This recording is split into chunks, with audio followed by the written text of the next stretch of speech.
Mi nombre es Florencia Fares. Hoy les vengo a presentar un trabajo que está pensado como puntapié inicial para mi tesis doctoral.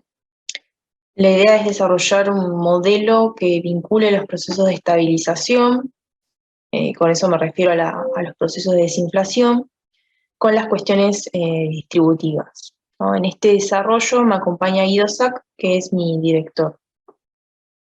En esta hoja de ruta comenzaré motivando un poco el estudio, luego avanzaré en las discusiones acerca de los procesos de estabilización, luego voy a presentar el modelo de inflación-distribución y esbozaré algunos comentarios finales. La inflación sigue siendo un problema en Argentina, afectando el crecimiento económico e incrementando los niveles de pobreza y desigualdad, sobre todo en años recientes se puede observar en los datos. Y a medida que sube la inflación, los estudios muestran que la probabilidad de que se acelere se incrementa, con lo cual resulta urgente desarrollar una estrategia que sea efectiva para subsanar este problema, ¿no? Han tenido lugar algunos intentos, ¿sí?, para bajar la inflación, pero no llegaron a buen puerto, con lo cual resulta evidente que es difícil encontrar una estrategia porque la desinflación lleva asociados costos. Y comenzando entonces con la discusión en torno a este problema, bueno, la teoría de la curva de Phillips es una de la literatura más importante en este tópico, ¿no? En general, acá se hace mayor énfasis en las cuestiones de demanda, que básicamente la recomendación es reducir el déficit fiscal, ¿no? Y hay un costo, pero bueno, eso trae un costo asociado en términos de producto y empleo. Y existe también abundante literatura en este sentido, tratando de calcular los ratios de sacrificio, es decir, cuál es el costo en términos de producto y empleo, ¿no?, a cambio de una disminución en la inflación. Y algunos estudios muestran algunos aspectos en la implementación de los programas para la desinflación que la hacen menos costosa, ¿no? Como uno de los más importantes es la credibilidad del Banco Central, pero también hay otros elementos, como por ejemplo, la mayor velocidad de la desinflación la haría menos costosa, la mayor apertura de la economía, la desindexación y un menor nivel inicial de inflación. Pero en toda esta literatura no está tan claro qué rol cumple la oferta de la economía, ¿no? Existen experiencias que muestran que el crecimiento de la productividad puede ayudar a la desinflación. El trabajo de Kim et al. Se basa en la relación entre inflación y productividad y prueba que la causalidad en el sentido de Granger va de productividad a inflación para Corea. Por otro lado, los modelos de conflicto distributivo ponen la atención sobre las tensiones aspiracionales entre asalariados y capitalistas, poniendo mayor énfasis en los costos en términos de la distribución del ingreso. Algunos trabajos muestran una correlación importante entre desinflación y regresión en la distribución del ingreso. Y por último, en la literatura sobre planes de estabilización se observa una mayor predominancia de planes basados en anclas cambiarias y no tanto en anclas monetarias. Y por otra parte, las anclas cambiarias parecen ser más eficientes para que un programa de estabilización tenga éxito, aunque su sostenibilidad en el tiempo está muy atada al margen que tenga la economía con respecto al frente externo. El modelo parte de una ecuación de precios, donde un margen se aplica sobre los costos unitarios. Los insumos de producción utilizados son el trabajo y los insumos importados. Podemos reescribir las productividades como la relación entre el trabajo, entre el producto y el factor, sea trabajo o insumos importados, y finalmente expresamos la evolución de los precios, por lo que todas las variables están en tasa de crecimiento, es la ecuación 3. Parte de la ecuación 3 y supone que los precios internacionales del markup no varían, ¿no? Y teniendo en cuenta además que la variación del nivel de empleo y las importaciones depende del producto, siendo delta y rho las elasticidades entonces empleo-producto e importaciones-producto respectivamente, Entonces la variación de los precios depende de la evolución de los salarios nominales, el tipo de cambio nominal y el nivel de producto. De acá entonces se puede obtener el salario real, ¿no?, que mantiene una relación inversa con el tipo de cambio real, como muestra toda la literatura, y una relación positiva con la productividad total de los factores. Por otro lado, la regla salarial la definimos como una curva de Phillips ampliada por expectativas que depende del output gap. Estas expectativas se componen de una parte inercial, ¿sí?, está el ponderador sigma, y otra fijada por la meta del Banco Central, ¿sí? Suponemos además que el PBI potencial no cambia. Entonces, reemplazando la regla salarial en la ecuación de precios, la desinflación tiene distintas alternativas posibles, ¿no?, mediante metas de inflación, en el momento T que sean menores a la inflación del periodo, y ese efecto es más importante cuanto más credibilidad tenga el Banco Central, y de hecho, en este caso, la credibilidad del Banco Central no solamente es una alternativa más, sino que también afecta al resto de las alternativas, ¿no?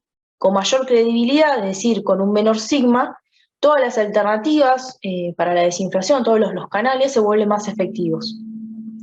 Otro canal es mediante la apreciación del tipo de cambio real, y esto va a ser más importante cuanto menor sea la participación del trabajo en la ecuación de costos.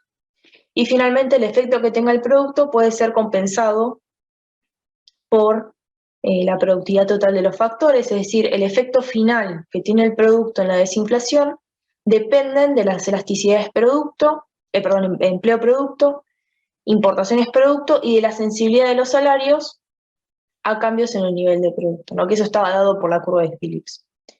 Entonces, será desinflacionario, mientras que la elasticidad de la SIMPO, del empleo y del salario sumadas sean menores a 1.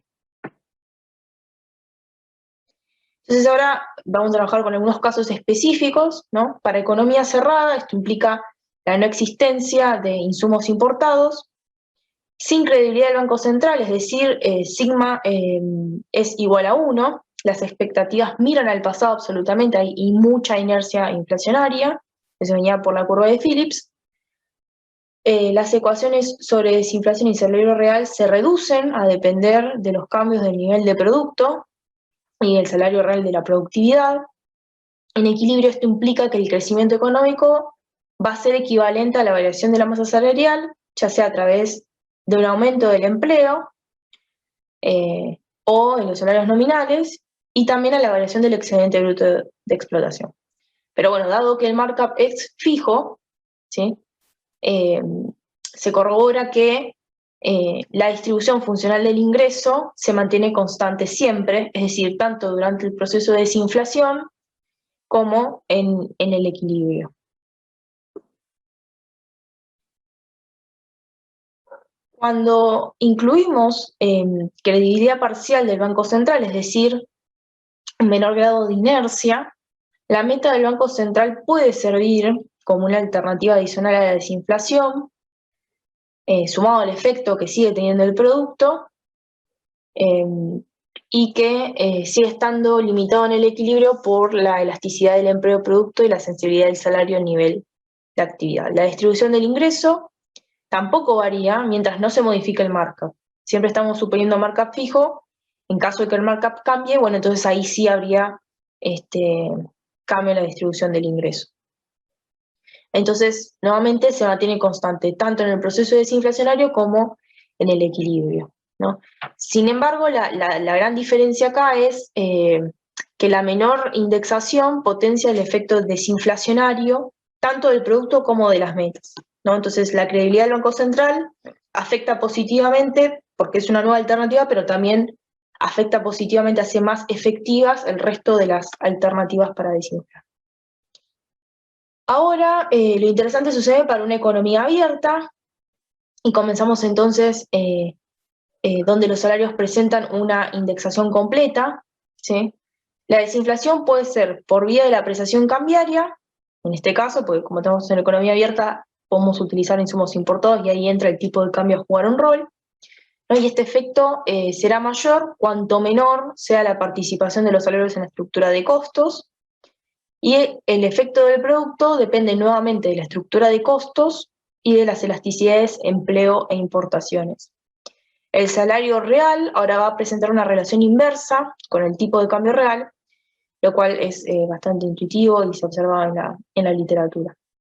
Entonces ahora el Producto Nacional puede ser apropiado por trabajadores o capitalistas domésticos y por el resto del mundo. Entonces, la distribución del ingreso va a depender de la evolución de los costos unitarios. Una apreciación cambiaria, por ejemplo, reduce el costo unitario de los insumos importados en relación al costo salarial.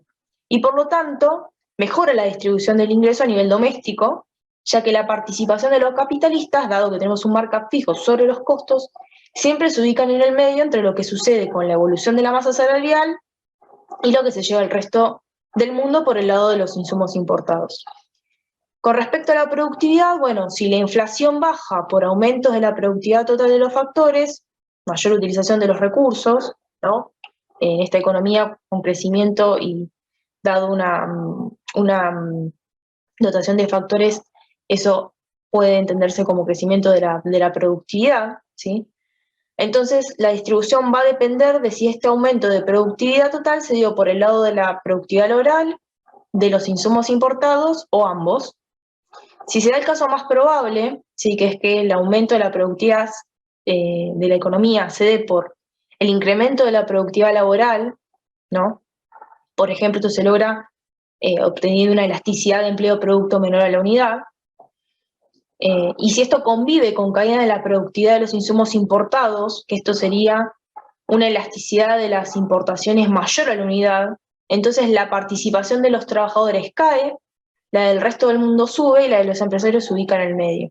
A nivel doméstico, lo que termina sucediendo es que la distribución del ingreso empeora.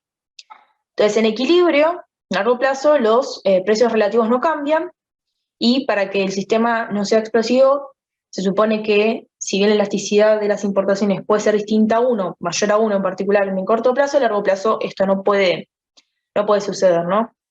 Entonces, para cualquier tasa de crecimiento de la economía, los ingresos de los trabajadores, los empresarios y el resto del mundo varían en la misma magnitud, y por lo tanto la distribución funcional del ingreso en equilibrio se mantiene constante. Pero esta distribución puede ser más regresiva que antes de la desinflación, ya que va a depender de cómo se llevó a cabo el proceso de estabilización, ¿no? Y por último, entonces, con credibilidad parcial del Banco Central, nuevamente se agrega el nuevo canal, ¿no? Que tiene que ver con establecer metas de inflación.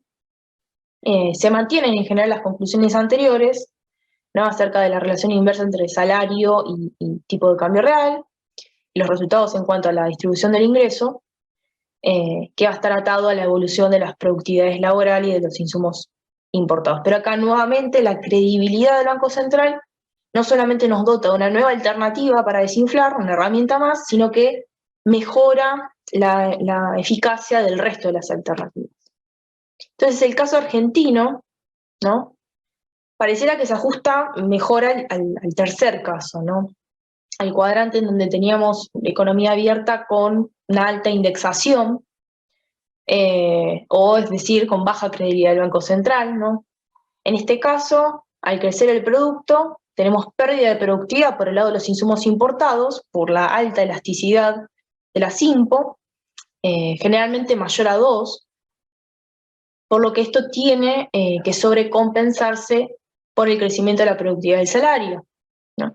Para que entonces la productividad de la economía crezca, ¿no? Sin embargo, este fenómeno hace que la participación del resto del mundo suba, la de los trabajadores caiga y la del capital se mantenga en el medio. Ergo, en términos domésticos, la distribución del ingreso empeora. Y un comentario final acerca de los planes de estabilización con ancla a cambiar o también otra de las políticas de utilizar las tarifas, ¿no? Bueno, parece que hay algún margen reducido, ¿no? Para la inflación cambiaria como alternativa. Digo, se observa siempre que la apreciación del tipo de cambio real conlleva un fuerte impulso en la absorción doméstica, ¿no? Generando déficit de cuenta corriente. La pregunta es cómo generar un déficit que sea más o menos controlable, pero más importante, financiable. Y hoy por hoy ese es un tema no resuelto en la Argentina, ¿no? Y por otro lado, complementar esta estrategia con tarifas, que podría ingresar como un costo adicional, ¿no? En la función de costos con la que empezamos. Bueno, las tarifas hoy por hoy tampoco pueden estar más reducidas, ¿no? Entonces no parece ser el contexto para ajustarlas, y esto también traería un salto inflacionario. Entonces, para cerrar, ¿sí? En este modelo es necesario el crecimiento para desinflar, pero esto está atado a las elasticidades empleo-producto, importaciones y de los salarios. Si este crecimiento genera incrementos de productividad, y en condiciones bastante plausibles, ¿no? La desinflación implica una desmejora en la distribución del ingreso, dado los valores que tienen las elasticidades de las que estuvimos hablando. Incluso cuando la desinflación se sustenta en el crecimiento del producto, eh, nuevamente puede que la desinflación no lleve, no implique caída del producto del empleo, pero sí un resultado indeseable por el lado de la distribución. La credibilidad del Banco Central entonces ayuda a poder reducir este efecto adverso y mejora la efectividad de todos los canales alternativos para desinflar, así como muestra la literatura. Bueno, muchas gracias. Hola, espero se encuentren bien. Estamos acá junto a Andrés Salles y Florencia Berestein y vamos a presentar este trabajo que se llama Fechas Socioeconómicas al Interior del País por Aglomerado y Regiones. Primero déjenme dar un contexto en el marco de qué proyecto estamos haciendo este trabajo. Y la propuesta era de generar indicadores multidimensionales para captar la pobreza incorporando innovaciones al cálculo tradicional de la CNBI. El principal aporte radica en el aumento de las dimensiones e indicadores de cara a una mejor descripción de los umbrales de pobreza, permitiendo políticas públicas que impliquen un impacto más focalizado. De esta manera se amplía la cobertura de dimensión de educación, salud y empleo. Digamos, lo primero es justamente que no vamos a ese tipo de pobreza monetaria, digamos, a la inflación persistente en el país, sino que vamos a indagar sobre justamente distintas dimensiones, que son las principales: trabajo, educación, salud. Analizan distintos aglomerados urbanos con especial interés en la geolocalización de las carencias según las regiones económicas del país. Acá hay otro dato: de lo que vamos a trabajar son todos y cada uno de los aglomerados que hace justamente el INDEC a través de la EPH. Para esto se elaboraron, digamos, y este es un trabajo que forma parte de él, indicadores demográficos por cada uno de los aglomerados, con la finalidad de comparar las distintas regiones del país y el objetivo es de encontrar patrones. Si bien apuntamos a las carencias sociales y económicas de cada uno de los aglomerados, un primer paso nos pareció adecuado, que justamente indaguemos, hagamos una foto de los principales indicadores demográficos. Los resultados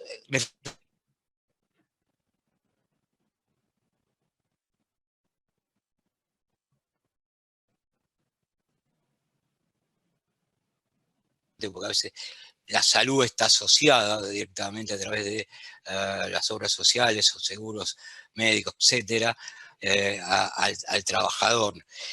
Y la elaboración de estos indicadores demográficos por el aglomerado urbano se analizan a través de los datos censales, digamos, en 2010, que es el último dato disponible, lamentablemente, y 2001. En cambio, todos los datos que tengan que ver con EPH, eso está más actualizados, porque justamente lo sacamos de esa base de datos, el cual es un cuestionario donde relevamos las preguntas adecuadas, y el cual nosotros a través de paquetes econométricos podemos buscar las carencias de cada una de las regiones. Entonces esa es la combinación de ambas cuestiones. Este primer paso es sacar una foto de los aglomerados en cuanto a los indicadores demográficos y también asociarlos justamente a esas carencias. ¿Cuáles son las características de esos aglomerados, esos patrones que nosotros contenemos? Pasemos ahora a la primera, el primer slide, al siguiente, perdón. y vemos un poco, acá está la presentación de cada uno de nosotros. Esto obviamente lo van a fin de la presentación van a tener el contacto para que puedan hacerse del trabajo, del Word respectivo, y que está a cargo de Florencia. Acá tenemos las hipótesis, ¿no? Que tienen que ver con las grandes urbes del centro del país. Digamos, lo que hacemos justamente es una comparación entre Gran Córdoba, Gran Rosario, cómo se fueron constituyendo, digamos, esas grandes poblaciones, digamos, recuerden lo que es Gran Buenos Aires, como fue un foco de atracción del resto del país, por las mejores condiciones económicas, las mejores condiciones, mejores oportunidades, y después se generaron como bolsones de pobreza. Sin embargo, lo que hacemos nosotros ahora es revisar esos aglomerados.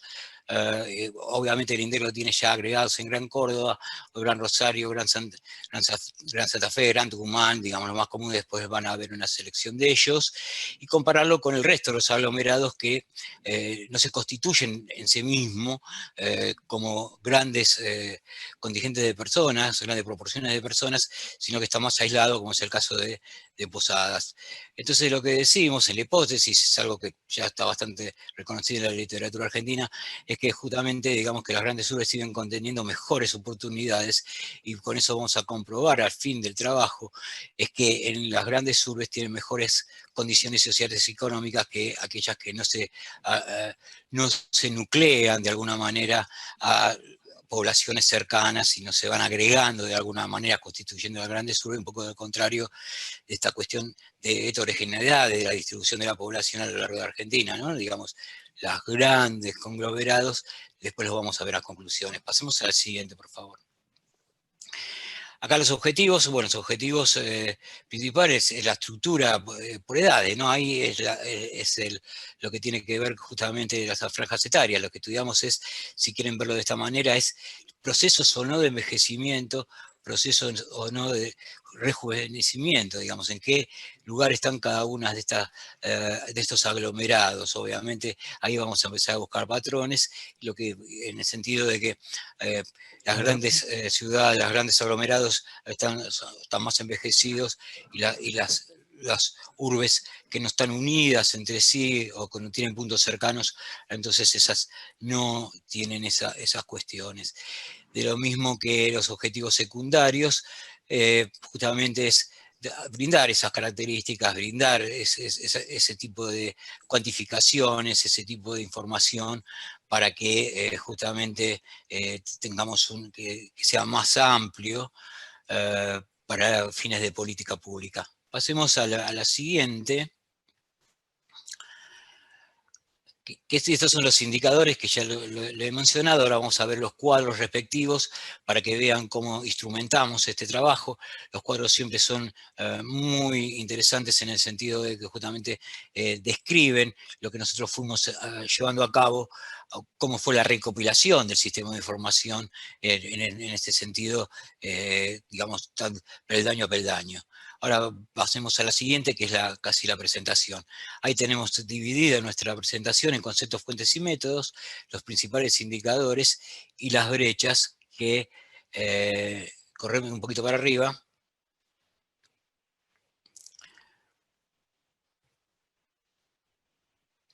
Florencia, poneme un poquito, así leo todo. Ahí. Ahí está. Conceptos, fuentes y métodos, principales indicadores demográficos, que es lo que estábamos refiriendo, y después hacemos una síntesis con las brechas de los aglomerados que hemos seleccionado para poder hacer la comparación. En general son los contrapuestos en términos de grandes aglomerados y estos aglomerados emergentes que se suponen en el futuro van a crecer y demás, y ahí lo que hacemos en términos de justamente de múltiples dimensiones. O sea, ahí lo que ponemos, educación, salud y trabajo, en las respuestas que tienen que ver con la EPH. Bueno, pasemos a la presentación en sí de la descripción. Bueno, acá tenemos los indicadores que estamos midiendo en todos los aglomerados, en los 31 aglomerados. Estamos midiendo básicamente estructura de edades de cada uno de los aglomerados y los comparamos entre sí. Partimos las edades en 3 grupos.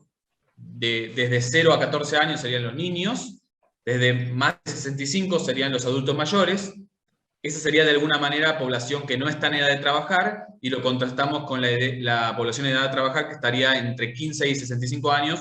Por supuesto, puede ser activa o no, de acuerdo a su participación en el mercado de trabajo. Probablemente esté estudiando después de los 15 años o haciendo otra actividad, pero está en edad de trabajar. Así que vamos a comparar entre los aglomerados eso, y también hicimos cada uno de estos indicadores por género, es decir, por mujeres de 0 a 14, 14 a 65, 65 más, hombres también igual, el total también igual. También hemos medido algunos indicadores como edad mediana, tanto de varones como mujeres y en general. Vamos a ver que van a diferir bastante de acuerdo a los aglomerados. En principio, norte y sur del país contrastan demasiado con centro, ahora lo vamos a ver. Y también vamos a medir algunos indicadores compuestos como relación niños-mujeres y el índice de dependencia. Ahí tienen en la filmina, o nos pueden pedir el archivo Word, está bien desagregado como es, pero básicamente es tratar de mostrar cuántos niños por mujeres hay, o cuánta población en edad de trabajar hay en comparación al resto. Sí, déjame fijar las franjas etarias nomás. Es 0 a 14, sí. 15 a 64, 65 y más. Digamos, eso exacto. Es correcto. Y acá tenemos el desagregado de los 31 aglomerados que releva la EPH, Encuesta Permanente de Hogares del INDEC. Son 31 aglomerados, y acá está el desagregado por localidad, o sea, cada aglomerado compone más de una localidad. En el caso de Gran Buenos Aires, que es la más grande del país, tiene a Capital o a Ciudad de Buenos Aires, o sea, Cava, más los partidos del conurbano, 24 partidos del conurbano. Y en los otros casos también ocurre lo mismo. En general tienen continuidad urbana, forman parte de la misma mancha urbana, no en todos los casos, pero en general el INDEC los arma de acuerdo a eso, y son, en general son los aglomerados más grandes en población. En algunos otros casos son las capitales, pero siempre tienen alguna importancia en la provincia como para que el INDEC las elija. Déjame agregar una cosita más en esa, nada más que para que vean lo que ordenamos en el trabajo. Es la columna 1, la ordenamos en fichas, ¿no? De 1 a 31 relativamente, y después dice página, es el número de páginas donde se encuentran en el trabajo, para ir rápidamente y poderlo ilustrar lo que uno quiera ver. En ese caso, si quieren el trabajo completo, después se comunican con Florencia. Gracias.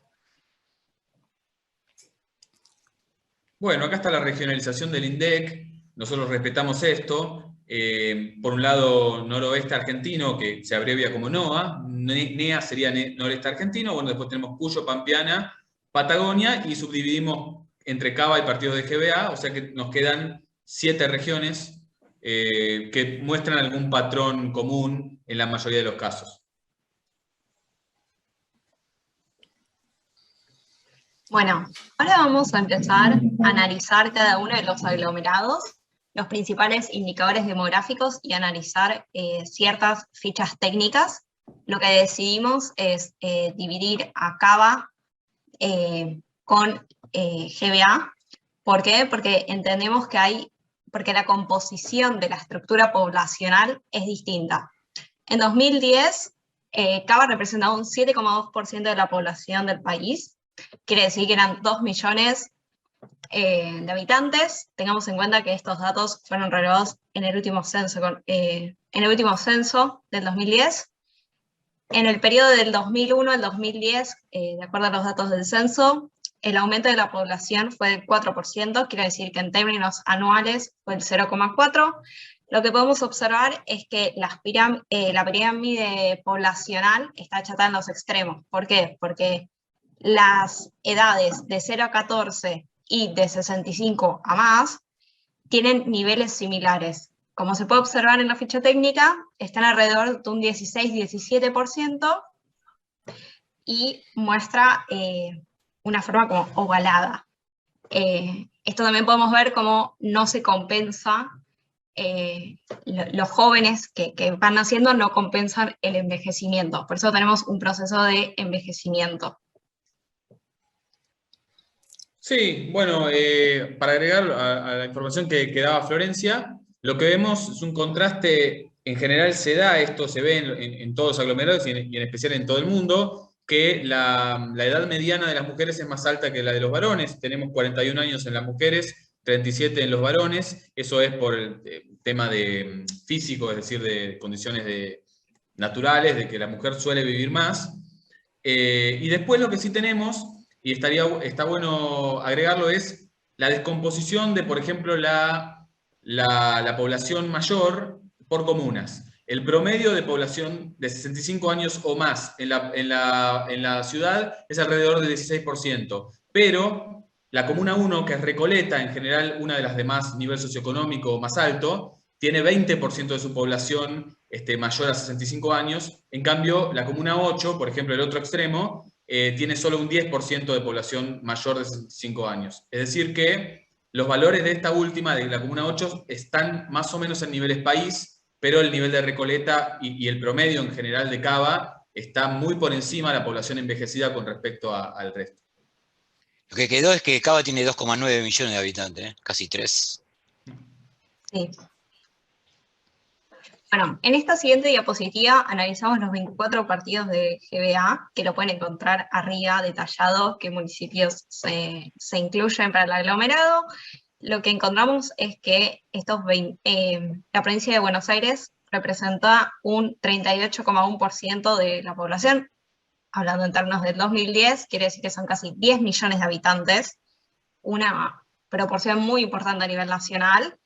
Tiene un crecimiento de un 15,6%, supera los niveles nacionales, que está alrededor de un 10%. Podemos ver acá, en este caso, a diferencia de Cava, que la pirámide poblacional es equilibrada. ¿Por qué? Porque vemos que en el rango etario de jóvenes, quiere decir de edades de 0 a 14, tenemos un 25-26%, y se asemeja mucho más a los valores, como decía Andrés anteriormente, en el rango etario de 65 o más, de un 10%. O sea, lo que nos está diciendo esta ficha técnica, que tiene valores muy similares a lo que es nivel nacional. Sí, ahí hay que aclarar que, perdón, tenemos los 24 partidos de Gran Buenos Aires y el interior de la provincia para fines comparativos, ilustrativos, para que tengan algún dato adicional. Sí, no, y adentro del trabajo está el desagregado en el texto, ¿no? Por partidos se ve una heterogeneidad dentro del conurbano muy fuerte. Por ejemplo, Vicente López tiene una población mayor de 17%, es decir, valores tipo Cava, o sea, los mismos valores, el mismo nivel de envejecimiento que la Ciudad Autónoma de Buenos Aires, pero ya primer cordón del conurbano, que son los partidos que limitan con la Ciudad Autónoma, más Morón y San Isidro, primer cordón, ya muestra valores un poquito más bajos, por ejemplo, en torno entre el 11 y el 15% de población mayor a 65, cuando Cava, recuerden, 16%. Y segundo cordón, que son los partidos más alejados, ya el indicador está por debajo del 10%, es decir, por debajo de Comuna 8 de Ciudad de Buenos Aires, que era la más baja, pero además por debajo de niveles promedio país. Por ejemplo, el límite inferior sería Ezeiza, solamente con un 6% de población mayor a los 25 años. ¿Esto tiene alguna relación con la migración interna que tuvo lugar? Sigue teniéndolo, pero en niveles muy altos en el periodo de la ISI. Básicamente 1930-1980 es la ola principal. ¿Tiene alguna relación con eso? Bueno, seguimos con Gran Córdoba y Río Cuarto. De acuerdo a la región pampeana, elegimos este aglomerado.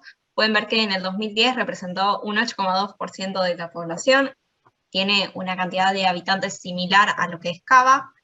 Es 3,3 millones. Se compone de dos aglomerados principalmente, que es Gran Córdoba y Río Cuarto, que es importante entender la participación del aglomerado, que en este caso representa un 46,6%. ¿Por qué? Porque eso se compara a la provincia. El hecho de poder entender que la mitad de la provincia se representa en dos aglomerados nos puede dar una visibilidad y nos puede asemejar a lo que es la tendencia en el resto de la provincia. Bueno, para continuar, el incremento de la población en este periodo analizado, se nota que en el aglomerado de Río Cuarto fue casi el doble, un poco más, que lo que es Capital. También notamos cambios en la composición de la pirámide poblacional en términos de lo comparado de provincia respecto a los aglomerados.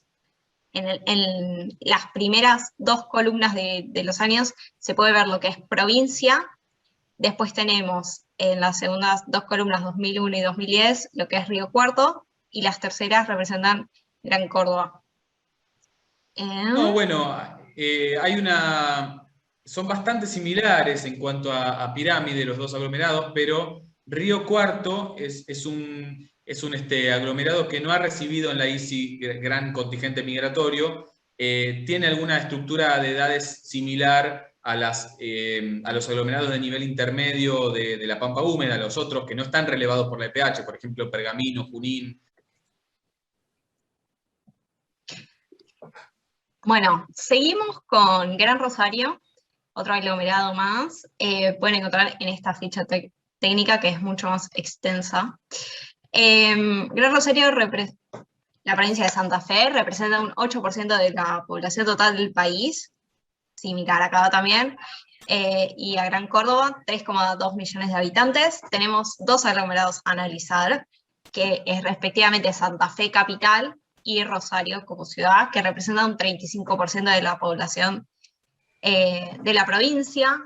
Es importante destacar que la ciudad de Rosario tiene casi el doble de habitantes que la capital de la provincia, o sea, Santa Fe, lo pueden ver acá.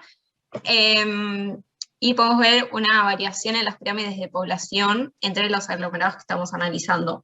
Fíjense siempre, y teniendo bien en cuenta, los rangos etarios, las edades medias, la edad mediana, y ver un poco también los indicadores de porcentaje de mujeres, la relación de niños y el índice de dependencia.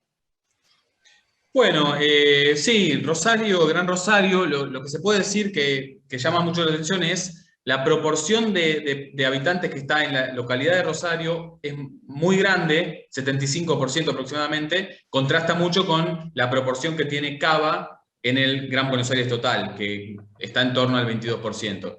O sea que la mayoría de los valores de la localidad de Rosario coinciden con los de aglomerado de Rosario, porque al ser tan grande la proporción, prácticamente está incidiendo mucho. No así lo que ocurre con Cava y GBA, que es totalmente distinto, porque Cava solo ocupa un poquito chiquitito.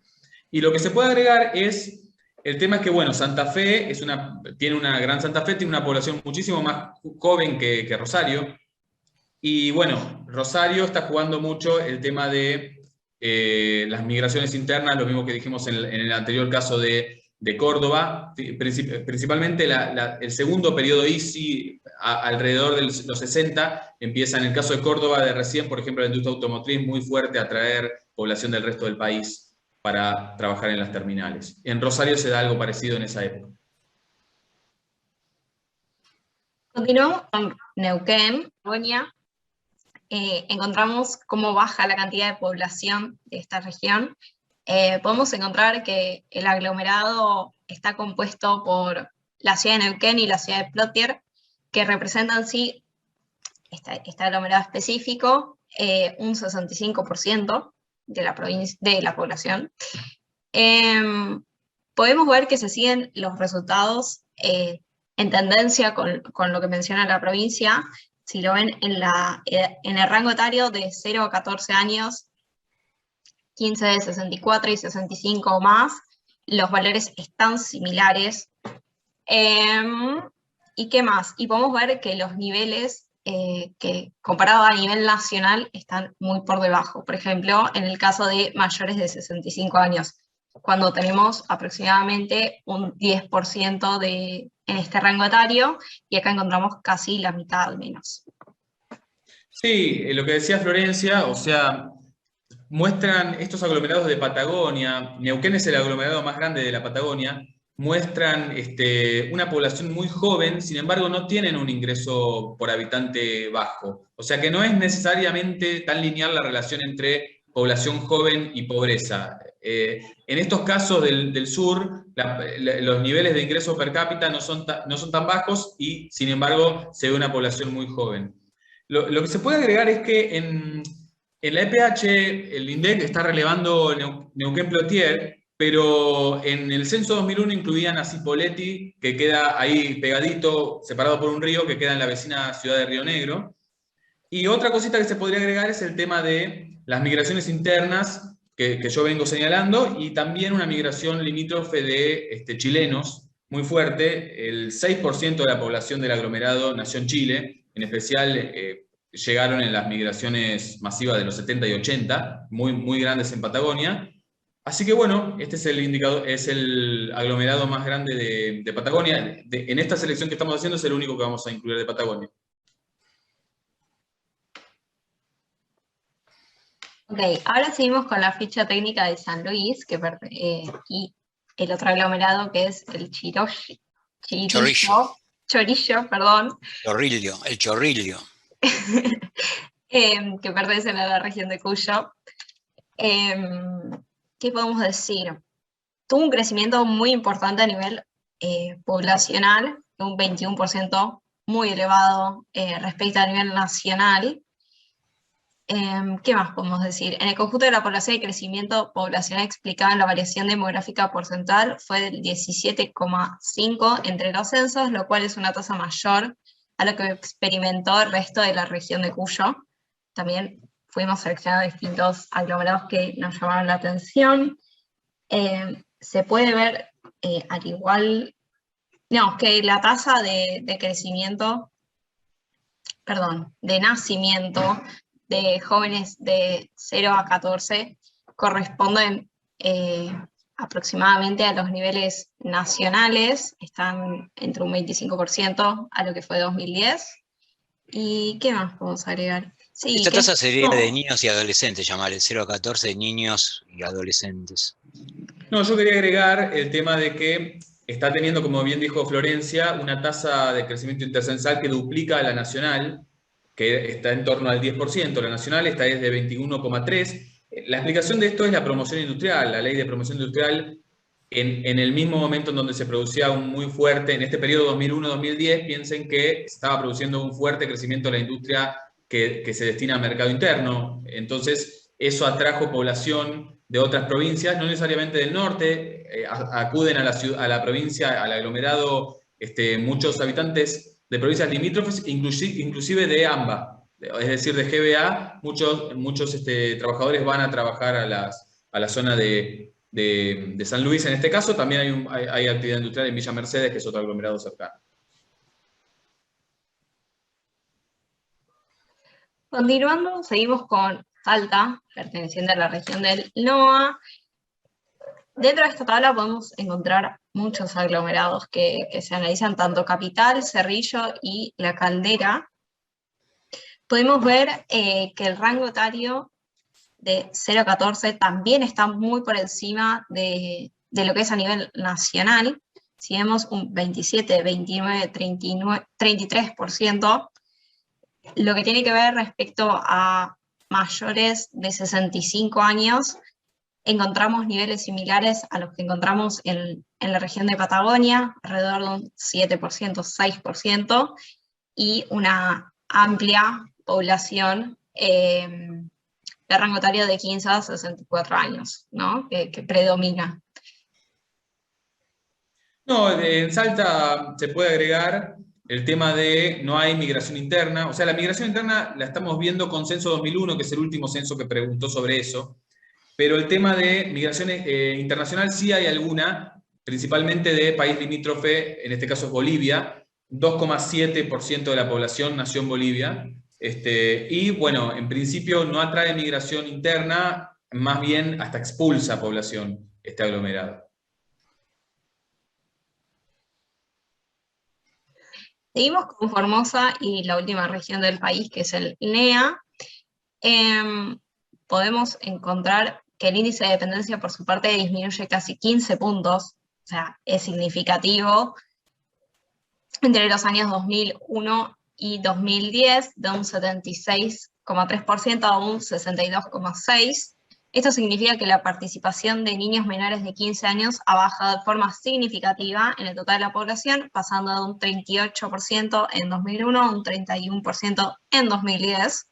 A su vez, que aumenta la participación de la población económicamente activa sobre el total, sobre el total poblacional, casi 5 puntos porcentuales, pasando del 56,7% alcanzado en 2001, sería a 61,5% en 2010.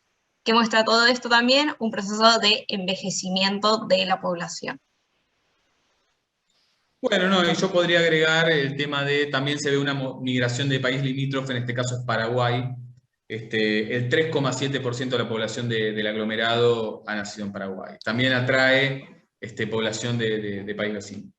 Igualmente la tasa de mayores de 65 años baja, desde la más baja del país, ¿no? De alrededor del 7%, alrededor de 6,7, 7%, digamos. Está en la línea de lo que acabamos de ver, ¿no? De Salta, San Luis, digamos, justamente aquellos aglomerados que no se agrupan, ¿no? Sí, yo quería agregar una cosita, que es que todavía, aún así que ha bajado, sigue siendo una de las más altas del país, junto con Posadas, la capital de Misiones. La Tasa de jóvenes, ¿no? Sí. De 0 a 14. Exacto.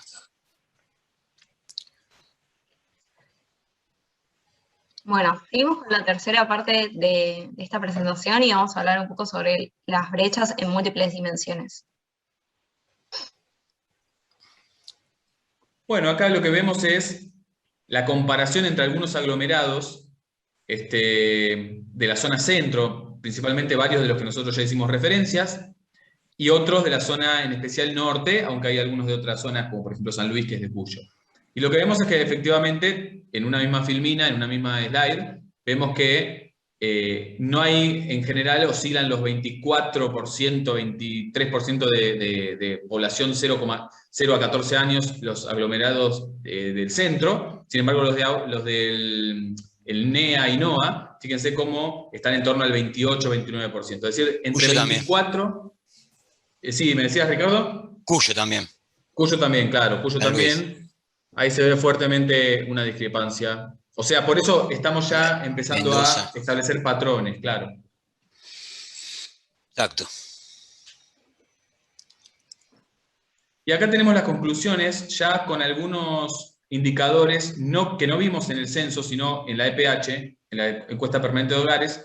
Por ejemplo, yo empezaría diciendo que la tasa de desocupación no muestra completamente una correspondencia entre los dos grupos de aglomerados. Es decir, puede haber una tasa de desempleo más grande en un aglomerado en términos generales más pobre que en uno más rico, porque tiene que ver eso con el mercado de trabajo en sí. Donde sí se ve una correspondencia muy fuerte es en el resto de las variables, principalmente en la informalidad, donde ahí claramente, si ven los cuadros, se ve que está siempre superando el 30% en el caso de los aglomerados del norte. En cambio, en los aglomerados del centro rara vez está superando el 30%, solamente en los 24 partidos del GBA, el resto está por debajo del 30%, así que ya se ve un contraste fuerte. Lo mismo pasa con la empleabilidad, que es la proporción de inactivos entre las personas de 18 a 29 años, sacándole los estudiantes.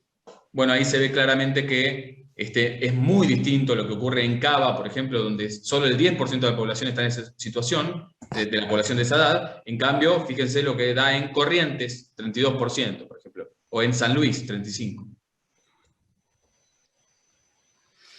Sí, exacto. Justamente lo que veíamos era, digamos, la conclusión de la hipótesis inicial que habíamos hecho y se da por afirmada, esa hipótesis en mejores condiciones en lo que son en las grandes poblaciones respecto de aquellos aglomerados emergentes, aquellos aglomerados que se están constituyendo. Esto, digamos, forma parte de lo que nosotros estamos trabajando ahora, es trabajar en la ponderación, qué influye más en términos de cada una de estas variables, en términos de empleabilidad, informalidad, desocupación, afiliación o educación año de estudio. Nosotros para el segundo trabajo, digamos, también lo vamos a invitar, que ya lo tenemos casi editado para que lo pidan. Ampliamos, acá hicimos solo una selección, digamos, tenemos más variables en términos de educación, otra variable en términos de salud, también tenemos algunas variables de tipo ambiental. Entonces, digamos, la pena de no poder tener preguntas del público, pero bueno, por eso dejamos nuestros contactos, o el contacto de Florencia, para que puedan acercar, si quieren, el trabajo en sí mismo, o acercarnos preguntas, y nosotros obviamente gentilmente las vamos a responder. La pena de que no podemos interactuar y dejarlo de esta manera. Yo agradezco a todos los que hayan abierto este archivo, y a mis compañeros de trabajo, Florencia y Andrés, y les agradezco muchísimo de corazón, y sería hasta la próxima, y los dejo que ustedes también se despidan del público, que no sabemos quiénes son. No, bueno, yo me despido y les agradezco mucho por ver el video, así que ya nos vamos a ver en otra presentación. Eso esperemos. Ojalá sigamos apostando a la investigación. Saludos a todos. Chao. Adiós. Chau. Bueno, gusto participar de las ECON 2021. Mi nombre es Pablo Mira y la presentación que voy a hacer es una presentación centralmente empírica que recorre algunos de los dilemas macroeconómicos que enfrenta Argentina, algunos bien conocidos por todos, y que reflexiona sobre qué implica este conjunto de dilemas que observamos. Lo primero que vamos a hacer entonces es mostrar algunos hechos empíricos que, digamos, traen a colación algunos dilemas macroeconómicos. Vamos a discutir conceptualmente por qué algunos de estos dilemas implican, digamos, dificultades de interpretación y no son fáciles de resolver o de concentrar en una sola variable. Después vamos a brevemente discutir cuáles son los dilemas asociados que trae este problema de conceptualización y estos hechos dilemáticos para las políticas macroeconómicas, y cerraremos con unas pocas conclusiones. La primera caracterización relevante que queremos hacer de Argentina es su volatilidad en más de una dimensión. Si ustedes se fijan aquí, la volatilidad del crecimiento, y en este eje la volatilidad de la inflación, ambos en escalas logarítmicas, y lo que se observa es básicamente el hecho de que Argentina está bien arriba y a la derecha en ambas variables, lo cual significa que, digamos, su evolución, esto en los últimos 50 años, se ha visto afectada tanto en términos reales de crecimiento como en términos nominales de la inflación. Esto es un poco el resultado que uno observa de la concomitancia de ambas variables, porque este es el PIB en dólares, que esencialmente se ve afectado tanto por el crecimiento como por la volatilidad del tipo de cambio real, que en parte está afectada por la volatilidad de precios o la volatilidad cambiaria, y lo que se ve claramente aquí es unas fluctuaciones realmente enormes del producto, que por supuesto hacen muy difícil la percepción de hacia dónde va la economía en un determinado periodo. Una tercera característica que creo que es relevante es que hay una covarianza muy elevada entre el ingreso y el consumo. Es decir, que cada vez que se produce un cambio en el ingreso transitorio, el consumo presente, el consumo transitorio, digamos, tiende a seguirlo, y esto ocurre, digamos, de manera más o menos concomitante desde hace más de 100 años.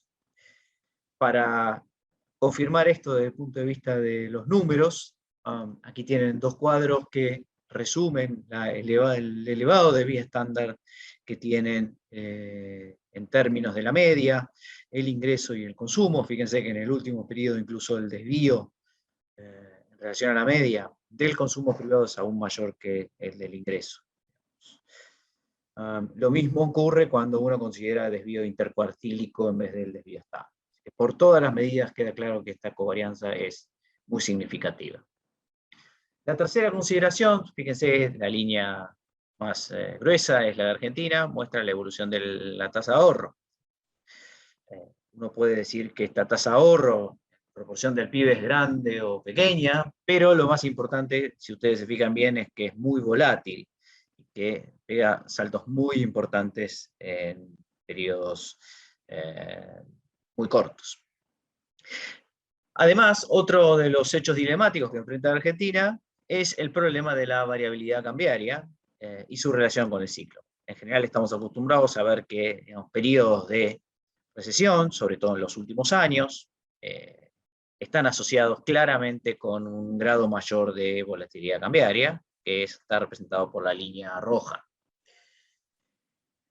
Otro hecho interesante tiene que ver con lo que llamamos la dolarización de activos. En los países que tienen posición de inversión internacional positiva, como Argentina, es decir, Argentina es acreedor del resto del mundo, Argentina tiene una cantidad de activos externos privados, de formación de activos externos, entonces el stock, que para su nivel de PBI en dólares está entre los más altos del mundo. Por supuesto, hay otros países que también tienen una importante formación de activos externos, pero en general estos tienen un retorno y son básicamente inversiones sofisticadas que hacen en otros países y no simplemente ahorros que se depositan, digamos, en una caja de ahorro o se guardan debajo del colchón, como suele decirse.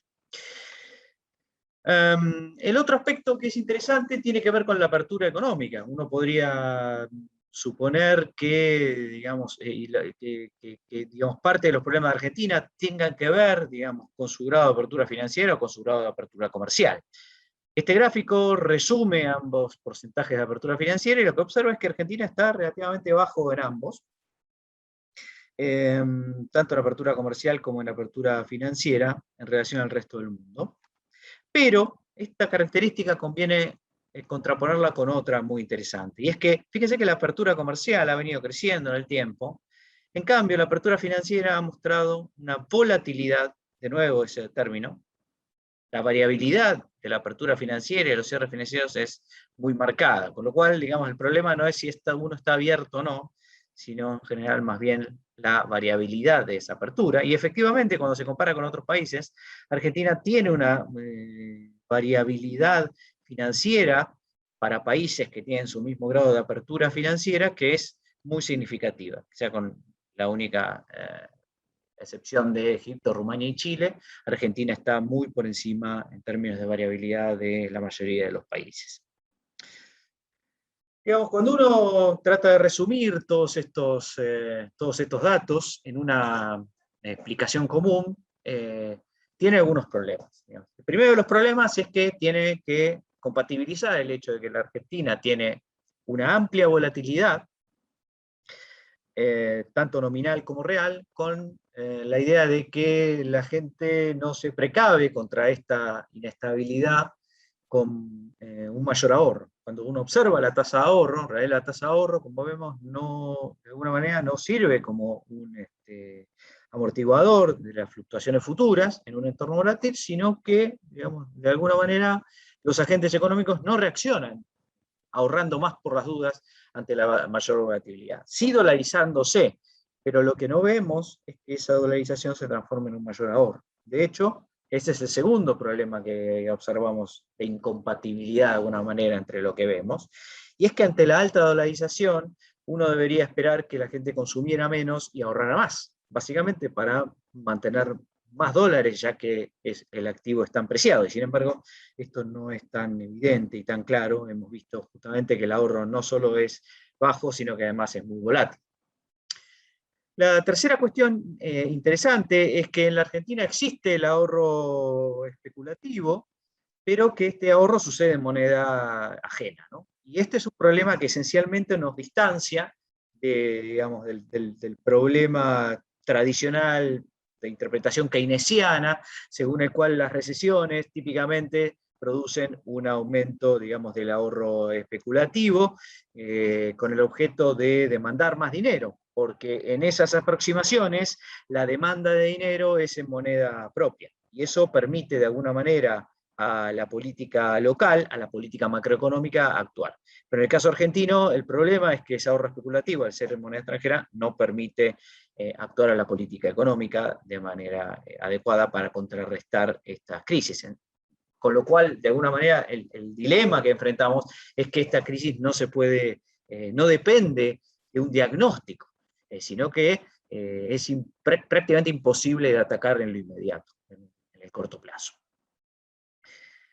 La otra cuestión interesante es la existencia de asimetrías en el ciclo. Con esto, ¿qué quiero decir? Que, digamos, durante los buenos tiempos, o empecemos por los malos tiempos, durante los malos tiempos, para todos es muy claro que existe una volatilidad cambiaria importante, como ya vimos, y un aumento del ahorro en dólares. Ahora, ¿qué pasa durante la parte buena del ciclo? La pregunta es, ¿por qué cuando el dólar, por ejemplo, está más barato, la gente no va y compra más dólares? Y la respuesta es que no, que lo que hace la gente básicamente con sus ingresos no es ahorrarlos en pesos, comprar dólares, sino que en la parte alta del ciclo existe un mayor gasto, es decir, una asociación, como vimos, muy grande entre ingreso y consumo. Y esto implica que hay una especie de asimetría importante en el ciclo respecto del gasto. En momentos muy buenos, digamos, hay un aumento del gasto importante, y en los momentos malos ese gasto cae fuertemente, y ese ahorro no se destina a precaverse para el futuro necesariamente, para gastarlo en algún momento del futuro, sino para ahorrar en dólares. Y esto nos lleva a la desconexión permanente entre el ahorro e inversión, porque dado que la acumulación de dólares se da básicamente sacando a estos activos del sistema, por eso, digamos, para mí no estaría tan mal hablar de fuga de capitales, porque efectivamente esto se fuga del circuito económico, sino que estos ahorros nunca logran transformarse en inversión porque están completamente desconectados unos de otros. Estos problemas, estos dilemas conceptuales, esta necesidad de conectar todos estos problemas, digamos, se trasladan a la política económica. Y el problema que tiene la política económica es que, digamos, primero hay un problema general de diagnóstico de todos estos aspectos al mismo tiempo, que no son fáciles de atacar, que se suman a algunos problemas particulares que voy a citar aquí. El primero fue que, digamos, uno podría culpar este tipo de inestabilidades, por supuesto, a la ausencia de una política de estabilización duradera. Pero el problema que tienen las políticas de estabilización duradera es, por supuesto, que tienen un impacto tardío, como mostró la experiencia de los años 90, que pese a 10 años de estabilización, no logró que los agentes económicos dejaran de ahorrar en dólares. Y esto, por supuesto, tuvo una consecuencia dramática en la crisis posterior de 2001.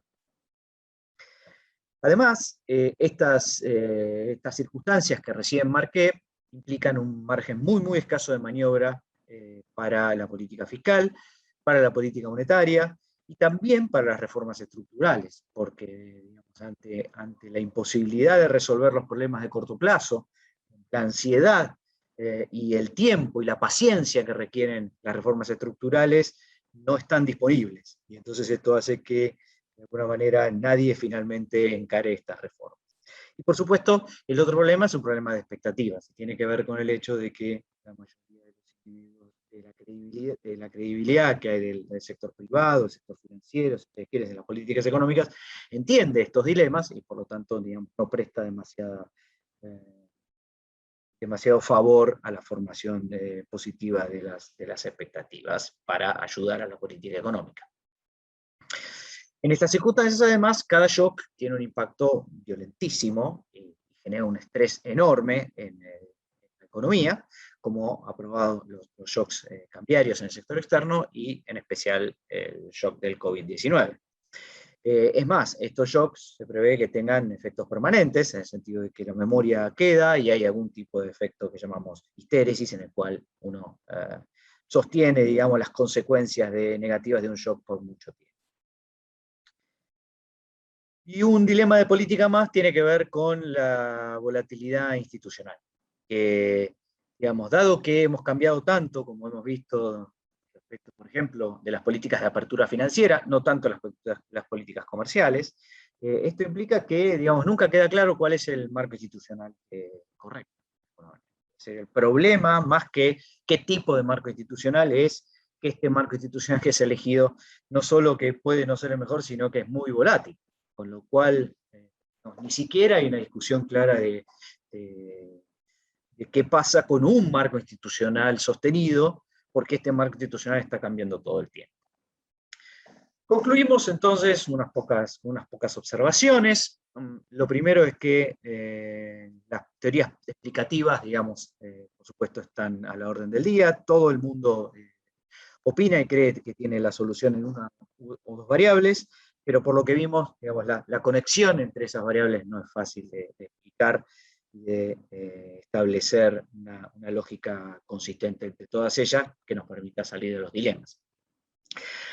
De hecho, la multiplicidad de problemas que enfrenta Argentina dificulta establecer un orden de prioridades de la política económica. O sea, esta idea de que uno se pone de acuerdo en 4 o 5 cosas, presupone que hay 4 o 5 cosas en las cuales realmente uno se puede poner de acuerdo y que son fácilmente identificables, y que el problema es simplemente que no hay diálogo, lo cual me parece que está muy fuera de lo que realmente ocurre, y es que los dilemas ni siquiera están siendo, digamos, identificados claramente, y en muchas ocasiones son más difíciles de resolver de lo que son para algunos analistas. Y de hecho, aun cuando estemos seguros de identificar cuáles son las mejores políticas, tengamos, digamos, algo así como una especie de bola de cristal económica que nos permita identificar con precisión cuáles son los problemas, aplicar, digamos, esas políticas que seguramente requieren tiempo, requieren paciencia, y requieren, digamos, una aplicación con un consenso que tiene que durar mucho tiempo. Y dado que esto es lo que escasea en la economía argentina, digamos, otro dilema más es, bueno, aún sabiendo cuáles son las mejores políticas, sería muy difícil resolver todos los problemas aún en el mediano plazo. Muy bien, les agradezco la atención y será hasta la próxima.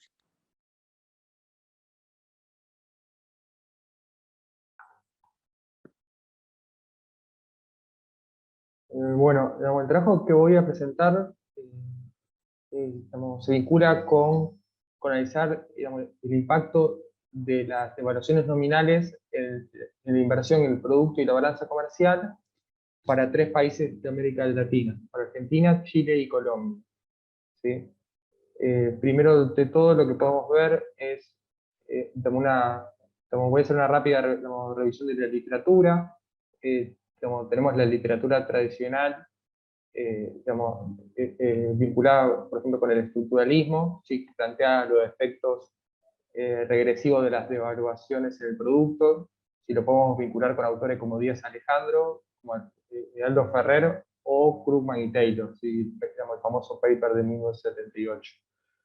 También hay otros canales, ¿sí? como el canal de insumos importados e indexación salarial, o la creciente presencia de cadenas de producción transnacionales y comportamiento diferencial de precios de las exportaciones, ¿sí? Y toda esta literatura tradicional, ¿sí? Los diferentes canales, tanto de oferta como de demanda de las devaluaciones, es una literatura que se desarrolló durante los años de Bretton Woods, ¿sí? Con tipo de cambio fijo o semifijo, ¿sí?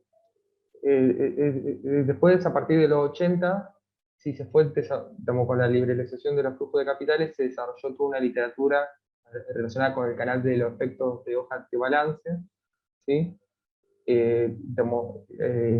Donde los autores principales serían Céspedes, Chang y Velasco, ¿sí? Que hicieron una de las contribuciones principales para esta literatura. Esto lo voy a pasar un poco rápido, porque no nos va a alcanzar los 15 minutos.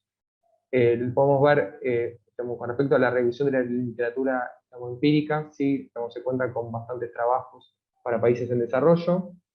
En general se encuentra evidencia mixta, lo que se ve que las devaluaciones son contractivas en economías dolarizadas, pero no en economías no dolarizadas. Otros estudios sugieren que las devaluaciones son contractivas a corto plazo, pero expansivas o neutrales, ¿sí? cuando el periodo es lo suficientemente largo, ¿sí? Bueno, también hay bastantes trabajos con metodología de panel, ¿sí? Acá muestro algunos en las filminas. Edwards y el de Agenor. También contamos con con bastantes trabajos, ¿sí? Utiliza metodología VAR, ¿sí? Pero esto lo vamos a pasar un poco para poder pasar al trabajo empírico. La metodología que voy a utilizar para este trabajo, ¿sí? Tiene que ver con un modelo de vectores autorregresivos, o VAR, ¿sí? Es una tradición que surge en los 80, ¿sí? Sims, a partir del trabajo de Sims de 1980, un modelo VAR, de orden P con variables exógenas se puede escribir de la siguiente manera, ¿sí? Puedo poner, que IT, ¿sí? Es un vector de variables endógenas, los términos A son matrices de coeficientes, ¿sí?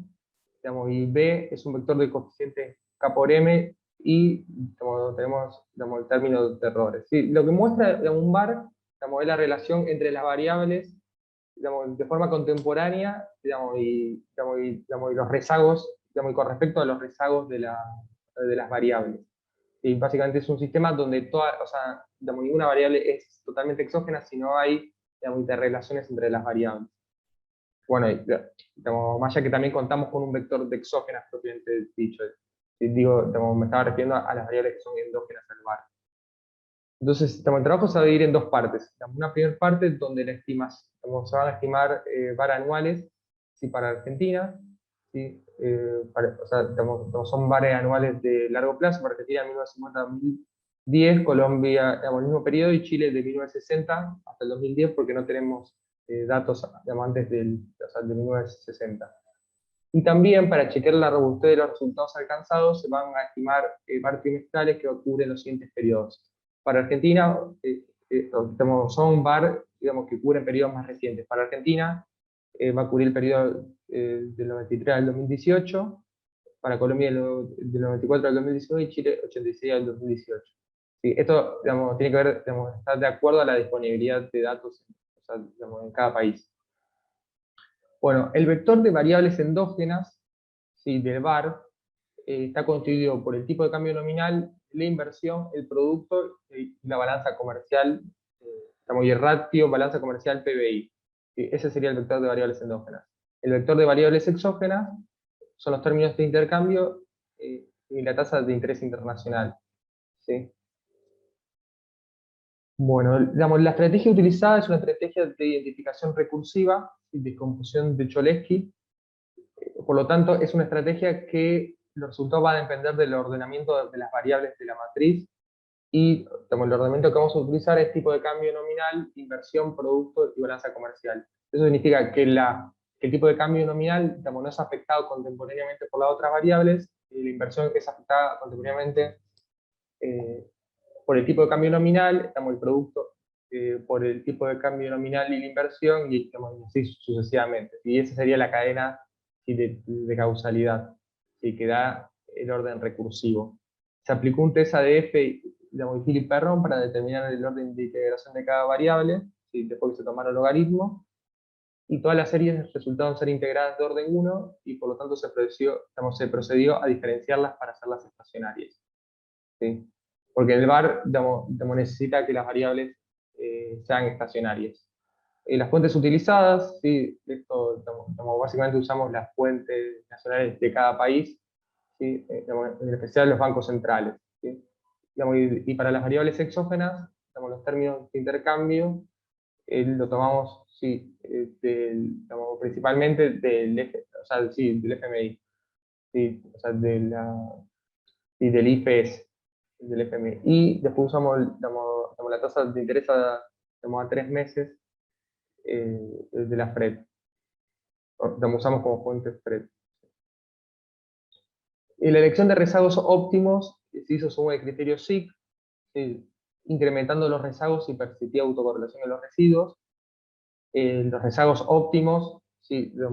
Quedó para Argentina, para los VAR anuales, Argentina un rezago, Colombia 1 y Chile 1, y para los VAR trimestrales 3, 3 y 2. ¿Sí?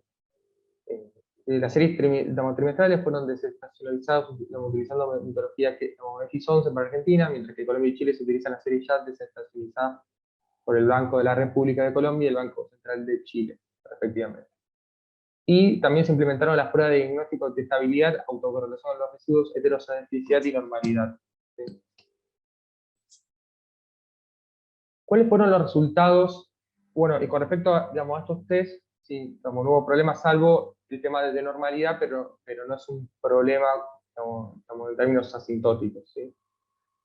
Bueno, vamos a ver entonces los resultados de los VAR, las funciones impulso-respuesta, ¿sí? Lo que vemos que, fíjense, este primer impulso-respuesta, lo que estamos viendo es cuál es el efecto del tipo de cambio nominal sobre la inversión, ¿sí?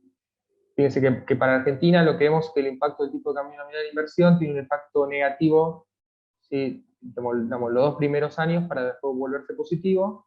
Y en Colombia tenemos lo mismo, ¿sí? Y vemos que la función de impulso-respuesta acumulada, que sería en la parte derecha, ¿sí? Tenemos que, o sea, que muestra la función de respuesta, función impulso-respuesta acumulada, vemos que se recupera para Colombia totalmente, pero para Argentina solo parcialmente. Sí, la caída. Fíjense que primero tengo una caída de la inversión, después vemos que a partir del segundo año se recupera, pero en términos acumulados, esa recuperación se da solo parcialmente. En cambio, en Colombia se da totalmente. Chile también se da completamente. Fíjense que los primeros años también tiene un impacto negativo, el tipo de cambio nominal sobre la inversión, y después pasa a ser positivo. O sea, vemos algo muy similar en los 3 países. Con respecto a la descomposición de la varianza de la inversión, si vemos que el tipo de cambio nominal explica entre el 28 y el 25% para Argentina, entre el 22 y el 24% para Colombia, y entre el 4 y el 6% para Chile. Esto es un poco lo que hicimos antes, ¿sí? Con respecto al impacto del tipo de cambio nominal en el producto, lo que vemos que en Argentina es similar, para los 3 países vemos algo similar a lo que pasa con la inversión. Fíjense que el producto impacta negativamente los 2 primeros años y después se recupera, ¿sí? Bastante similar. Y que en el caso de Argentina, lo que vemos que la función impulso-respuesta acumulada, ¿sí? Que sería la que está en la segunda columna, vemos que no se recupera totalmente. ¿Sí? La caída que hubo del producto de cambio para Colombia y para Chile sí. Sí, fíjense que son bastante similares las formas de las funciones impulso-respuesta. O sea, caía los 2 primeros años y después pasa a ser positivo el impacto. Con respecto a la descomposición de la varianza del producto, vemos que el tipo de cambio nominal explica entre el 29 y 26% para Argentina, entre 18 y 22% para Colombia, y entre 23 y 25% para Chile. Esto es un poco lo que dijimos antes, ¿sí? El efecto contractivo inicial de shock es similar en Chile y mayor que en Colombia. Y que en Chile y Colombia el efecto contractivo se revierte completamente, en Argentina solo parcialmente. ¿Cuál es el efecto del tipo de cambio nominal sobre la balanza comercial? Si acá vemos una especie de cuota invertida, fíjense que es un efecto positivo, pero que alcanzaría un pico en el segundo o tercer año, ¿sí? Fíjense que para otros países es bastante parecido. Y el acumulado, si vemos que igual el efecto en Colombia es más importante, fíjense. Esto está medido en términos de bioestándar. ¿Cuál es el efecto en términos de exposición de la varianza? Lo que vemos es que el tipo de cambio nominal explica entre el 20 y 35% Argentina, entre el 11 y 35% Colombia, y entre el 7 y 48% en Chile. ¿Qué nos muestran los resultados de la función de impulso de respuesta con respecto a la balanza comercial? Que sigue una trayectoria similar, en los 3 países, el efecto expansivo y el alcance máximo entre el segundo y el cuarto año, ¿sí? Teniendo una forma de J invertida. El efecto expansivo en el mediano plazo en los 3 países. Ahora, pasamos al análisis de las funciones de impulso de respuesta trimestrales de los 3 países. Fíjense que es bastante parecido a lo que vimos en términos anuales, pero que en el caso trimestral lo que vemos es que en Argentina el efecto, fíjense que la función impulso-respuesta acumulada, vemos que se recupera totalmente. ¿Sí? Pero también vemos, fíjense en los 3 casos, que primero tiene un efecto inicial contractivo, o sea, un efecto de caída, o sea, el tipo de cambio tiene un efecto de reducción de la inversión, fíjense los 2 primeros años, para los 3 países. Y con respecto a la descomposición de la varianza, vemos que para Argentina explica entre el 14 y el 10%, en el caso de Colombia vemos que no explica, ¿sí? Y en el caso de Chile entre el 0 y el 5%. Esto es un poco resumen de lo que dijimos antes, en los 3 países el efecto inicial es una reducción de la inversión que más tarde se revierta, como se revierte, en el mediano plazo en los 3 países se revierte completamente el efecto inicial, el negativo inicial. Y este es lo que vemos acá en estas funciones impulso-respuesta, es el efecto del tipo de cambio nominal en el producto, ¿sí? Para los 3 países. Entonces lo que vemos acá es que, primero, digamos, es parecido a lo que vimos, tanto para los casos anuales como, fíjense que también en el caso del producto tenemos un efecto contractivo inicial, ¿sí? En los 3 países, ¿sí? Que después se recupera. Y fíjense que la función impulso-respuesta se revierte completamente, salvo para el caso de Colombia. En el caso de los marcos, acá vemos que para el producto, en el caso de Colombia no hay una reversión total, ¿sí? O sea, de la caída que hubo inicialmente, ¿sí?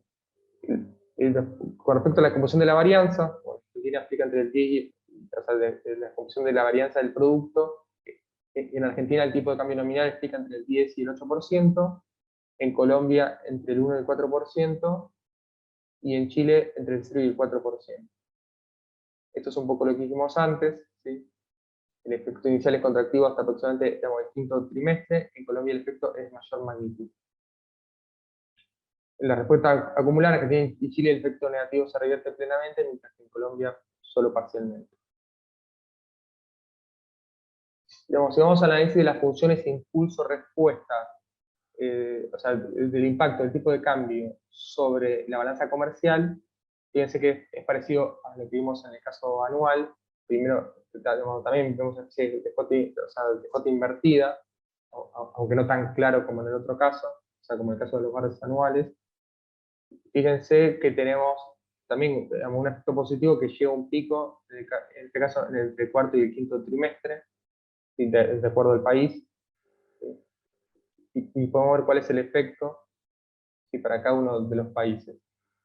En términos de descomposición de la varianza de la balanza comercial, para Argentina explica entre el 3 y el 12%, en el caso de Colombia explica entre el 4 y el 3%, y en el caso de Chile explica entre el 1 y el 21%. ¿Sí? O sea, el tipo de cambio nominal sería lo que explica el tipo de cambio nominal en términos, ¿sí? De la varianza de la balanza comercial. ¿Sí?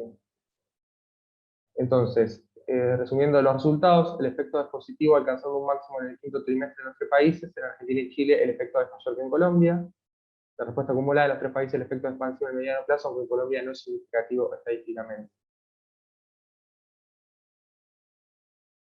Bueno, las conclusiones del trabajo son que los resultados obtenidos mediante las funciones impulso-respuesta muestran que los shock cambiarios tienen un efecto positivo en la balanza comercial, tanto en el corto como en el mediano plazo, es lo que vimos con la forma de J invertida, un efecto contractivo de corto plazo en el producto que está liderado por la inversión, y que en el mediano plazo dicho efecto se revierte parcial, o en la mayoría de los casos totalmente. O sea, parcialmente vimos nada más en el caso de Argentina, para los par anuales, y Colombia cuando utilizamos frecuencia trimestral. También mediante el análisis de conversión de varianza encontramos que en la mayoría de los casos los shocks cambiarios explican una parte importante de la varianza de la inversión, digamos, el producto y la balanza comercial. Bueno, esos serían los resultados principales del trabajo. Muchas gracias.